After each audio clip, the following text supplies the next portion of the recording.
What are the Jedi up to in the time that the events in the Acolyte take place? My name is American Ben, and today I intend to provide an answer to that question. You can thank this guy, Jed Jensen7974, for inspiring this video, though the commenters below disagree that I should be covering the Acolyte because they do not anticipate that the documentary was made with the best of intentions. But whatever, let's give it a try, and should you feel obliged to cast unto me a deluge of hatred? Good. Very good. On Tuesday, the Galactic Republic entity is releasing the Acolyte on its affiliated streaming platform Disney+. It will purportedly recount the trials and travails of a Jedi Master who lived during the High Republic era, a period of time roughly spanning 500 to 100 BBY. I don't know exactly what narrative the show will proffer, but I'm quite certain of one thing. Whatever story it does tell will constitute a potpourri of shameful pro-Jedi propaganda.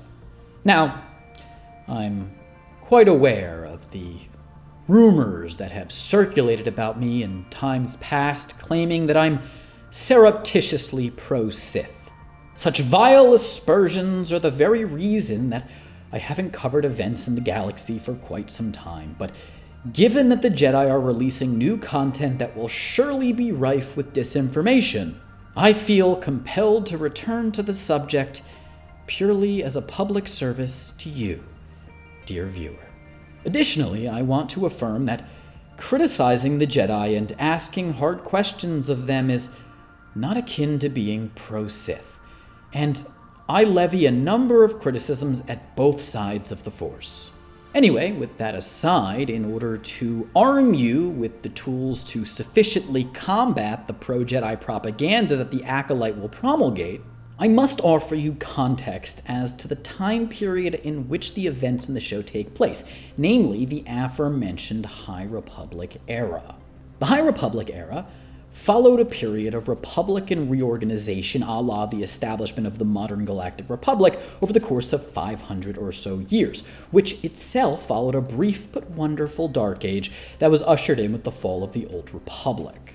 The High Republic era was considered a golden age for the Galactic Republic, because while the poor denizens of the galaxy had but slivers of resource, the aristocratic locus of the core world was prosperous, and among it, war was scant.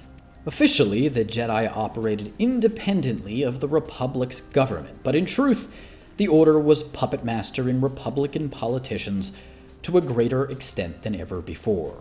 In the early 4th century BBY, the de jure political leaders of the Republic were Krong Greylark and Orlin Malo, two people who certainly owned direwolves.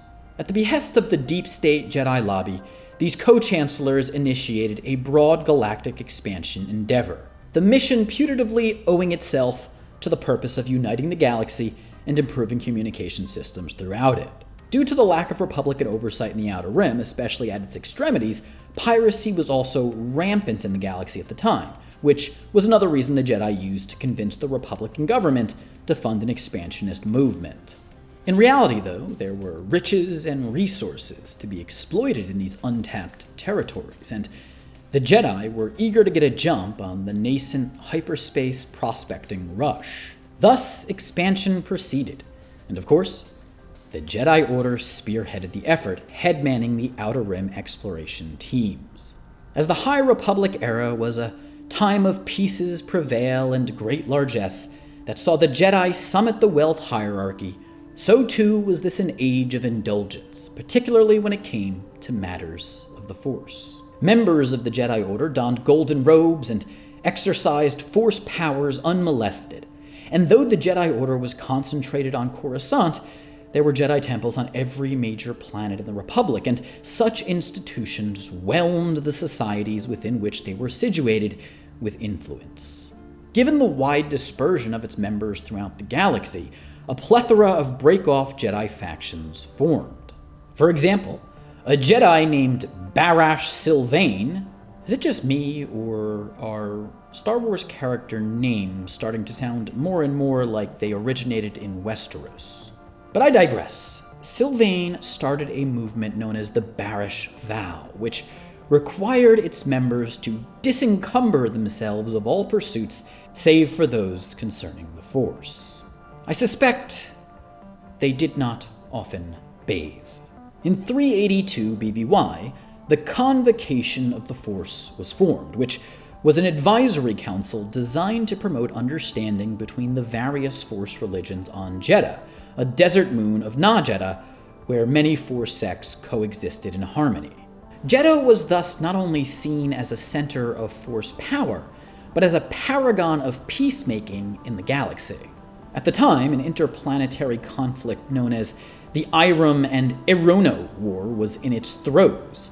To resolve the conflict, the Jedi Order invited representatives from both Iram and Erono to Jedha to forge a peace treaty. Now, not all Force users in the galaxy were complacent to condone the unrestrained proliferation of Force application.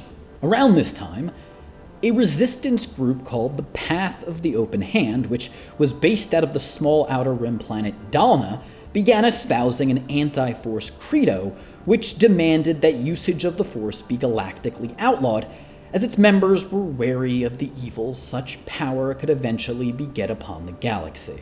The Path thus requested membership in the Convocation of the Force and petitioned the bloc to prescribe Force usage. Both requests were denied, but sentiments on the matter were not uniform across all four sects involved in the discussions. Violence thus broke forth among the sects, undermining peace negotiations between Iram and Erono, the forces of which came to blows as well, and the concatenation of hostilities triggered the Battle of Jedha. The Jedi ultimately blamed the Path for instigating the conflict and arrested one of the group's leaders, Worth Pluth.